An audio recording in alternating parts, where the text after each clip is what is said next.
The Tale of Peter Rabbit. By Beatrix Potter.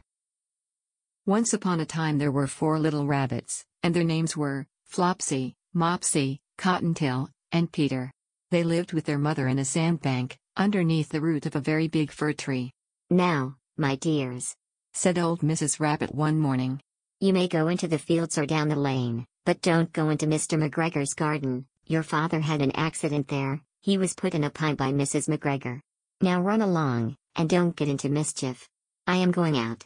Then old Mrs. Rabbit took a basket and her umbrella to the baker's. She bought a loaf of brown bread and 5 currant buns. Flopsy, Mopsy, and Cottontail, who were good little bunnies, went down the lane to gather blackberries. But Peter, who was very naughty, ran straight away to Mr. McGregor's garden and squeezed under the gate. First he ate some lettuces and some French beans, and then he ate some radishes. And then, feeling rather sick, he went to look for some parsley. But round the end of a cucumber frame, whom should he meet but Mr. McGregor?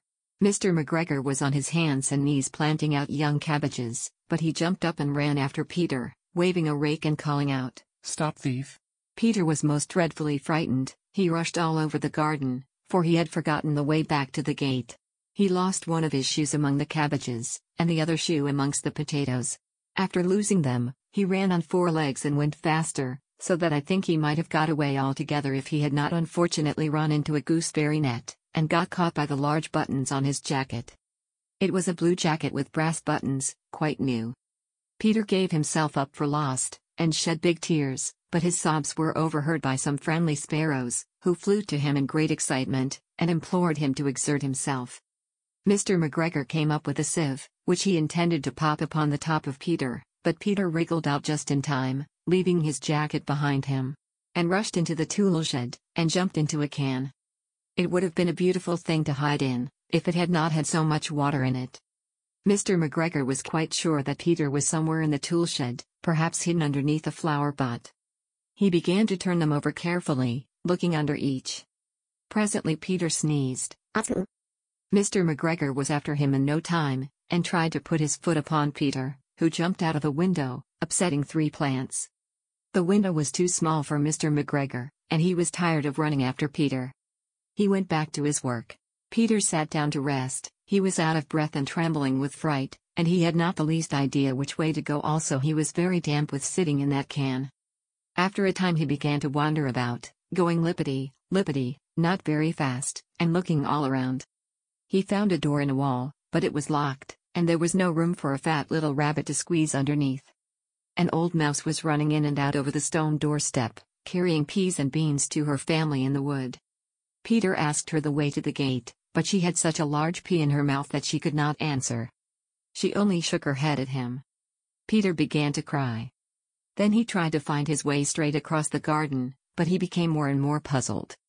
Presently, he came to a pond where Mr. McGregor filled his water cans.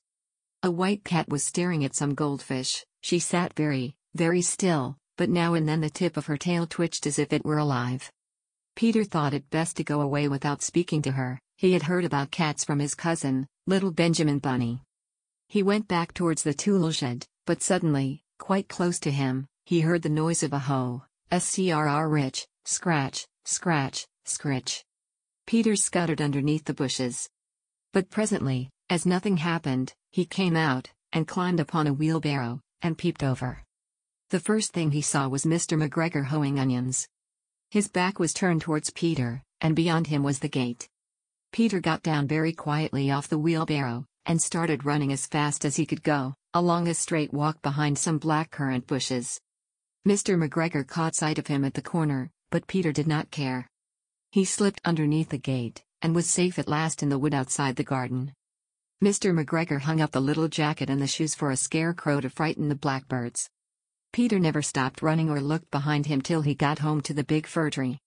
He was so tired that he flopped down upon the nice soft sand on the floor of the rabbit hole, and shut his eyes. His mother was busy cooking. She wondered what he had done with his clothes. It was the second little jacket and pair of shoes that Peter had lost in a fortnight. I'm sorry to say that Peter was not very well during the evening. His mother put him to bed, and made some chamomile tea, and she gave a dose of it to Peter. 1 tablespoonful to be taken at bedtime. But Flopsy, Mopsy, and Cottontail had bread and milk and blackberries, for supper.